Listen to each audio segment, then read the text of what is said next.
Supreme court के आईनी bench ने फौजी अदालतों को 85 मुल्जिमों के फैसले सुनाने की इजाज़त दे दी है। फौजी अदालतों के फैसले सुप्रीम कोर्ट में ज़ेर इल्तवा केस के फैसले से मशरूत कर दिए गए हैं।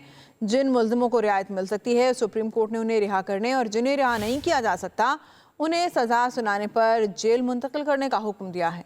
आईनी बेंच ने समाअत का तहरीरी हुक्मनामा जारी कर दिया। सुप्रीम कोर्ट ने हुक्मनामे में लिखा है कि फौजी अदालतों से सजाओं के खिलाफ हाई कोर्ट्स में अपील का हक इंट्रा कोर्ट अपीलों के फैसले तक मुअत्तल रहेगा। हाई कोर्ट्स में अपील की मुद्दत हतमी फैसले के बाद शुरू होगी। मुकदमे की आइंदा समाअत मौसम सरमा की तातीलात के बाद तक मुलतवी कर दी गई है।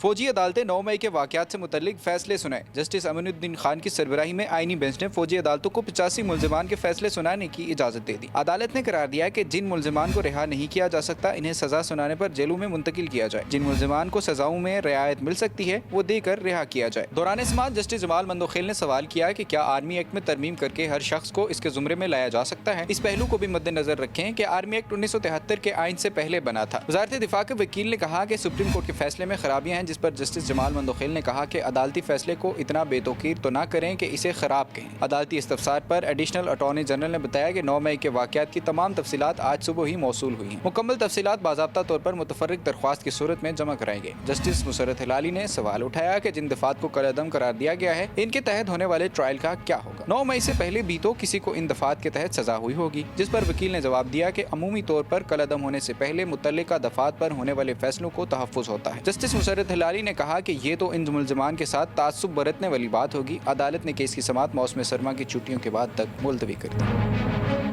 फौजी अदालतें 9 मई के वाक़यात से मुतल्लिक फैसले सुनाए। जस्टिस अमीनुद्दीन खान की सरबराही में आईनी बेंच ने फौजी अदालतों को 85 मुल्जिमान के फैसले सुनाने की इजाज़त दे दी। अदालत ने करार दिया कि जिन मुल्जिमान को रिहा नहीं किया जा सकता इन्हें सजा सुनाने पर जेलों में मुंतकिल किया जाए। जिन मुल्जिमान को सजाओं में रियायत मिल सकती है वो देकर रिहा किया जाए। दौरान समाअत जस्टिस जमाल मंदोखेल ने सवाल किया कि क्या आर्मी एक्ट में तरमीम करके हर शख्स को इसके जुमरे में लाया जा सकता है। इस पहलू को भी मद्देनजर रखें कि आर्मी एक्ट 1973 के आइन से पहले बना था। वज़ारत दिफा के वकील ने कहा कि सुप्रीम कोर्ट के फैसले में खराबियाँ हैं, जिस पर जस्टिस जमाल मंदोखेल ने कहा कि अदालती फैसले को इतना बेतौकीर तो ना करें कि इसे खराब कहें। अदालती इस्तफसार पर एडिशनल अटॉर्नी जनरल ने बताया कि 9 मई के वाक़यात की तमाम तफसीलात आज सुबह ही मौसूल हुई हैं। मुकम्मल तफसीलात बाज़ाब्ता तौर पर मुतफर्रिक दरख्वास्त की सूरत में जमा कराएंगे। जस्टिस मुसर्रत हिलाली ने सवाल उठाया कि जिन दफात को कलअदम करार दिया गया है इनके तहत होने वाले ट्रायल का क्या होगा। 9 मई से पहले भी तो किसी को इन दफात के तहत सजा हुई होगी, जिस पर वकील ने जवाब दिया कि अमूमी तौर पर कलअदम होने से पहले मुतल्लिका दफात पर होने वाले फैसलों को तहफ़्फ़ुज़ होता है। जस्टिस मुसर्रत हिलाली ने कहा कि ये तो इन मुल्ज़िमान के साथ तासुब बरतने वाली बात होगी। अदालत ने केस की समाअत मौसम सरमा की छुट्टियों के बाद तक मुलतवी कर दी।